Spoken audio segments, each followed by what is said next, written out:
Le centre Pompidou de Shigeruban se situe à Metz, en Lorraine, dans l'est de la France.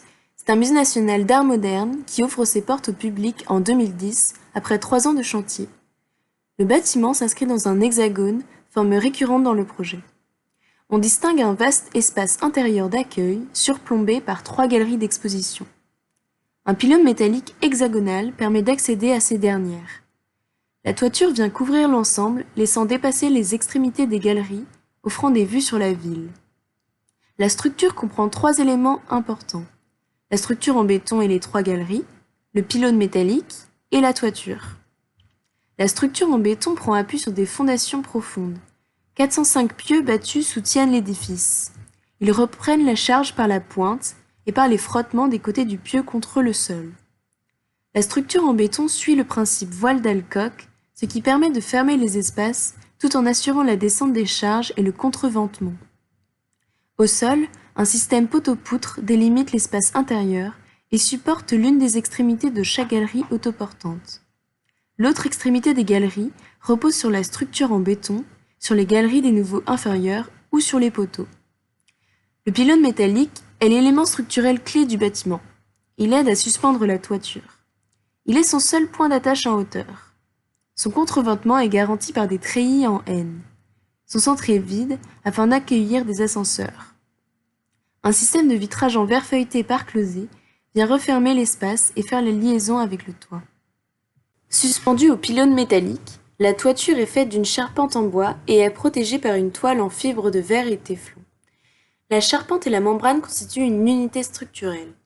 La particularité de ce bâtiment est que la structure est nettement visible. Le toit couvre une superficie de 8500 m². Cette amplitude de la toiture génère à l'extérieur des lieux ouverts mais couverts. La structure de la charpente s'avère bien plus complexe que celle d'un simple chapeau chinois, dont Shigeruban a pourtant déclaré s'être inspiré. Celle-ci est basée sur une trame d'éléments verticaux et a des éléments à l'oblique qui forment un motif. Cette trame est développée comme une grille projetée d'hexagones réguliers qui se traduit par un treillis de poutres en bois de section transversale uniforme de 44 sur 14 cm et mesurant plus de 16 km de longueur totale. Le treillis est composé de 6 couches de roulement indépendantes.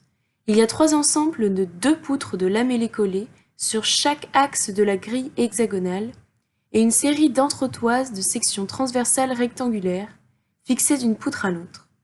Chaque poutre est unie à plusieurs nœuds oculés résistant à la pression latérale, avec des éléments en acier et des goujons moulés.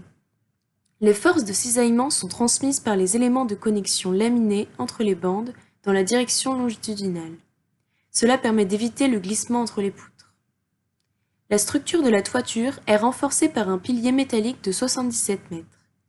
Mis à part ce pilier, le toit est autosuffisant et repose sur des piliers en bois, 4 supports, chacun étant à espacement égal. Ces piliers sont structurés dans la même façon que le treillis de bois global, mais sont en outre renforcés par un nombre accru de boulons précontraints et par la présence d'anneaux métalliques insérés à mi-chemin dans chaque pilier. Ces tubes en acier extrudé servent à la fois à résister aux contraintes de torsion sur chaque support, mais sécurisent aussi la membrane tendue. La force de gravité, les charges latérales et le moment local sont reprises par le treillis en bois complexe fixé à l'aide de boulons précontraints à haute résistance, transférant ainsi la charge par le treillis jusqu'aux fondations des pieux à friction, des 4 piliers en bois, mais également au mât central en acier extrudé. Une dalle de béton sert à répartir la charge supplémentaire. Ensuite, une membrane résistante à l'humidité en fibre de verre et en téflon vient être étirée sur la structure du treillis et fixée le long du bord de la canopée à l'intérieur de chaque pilier.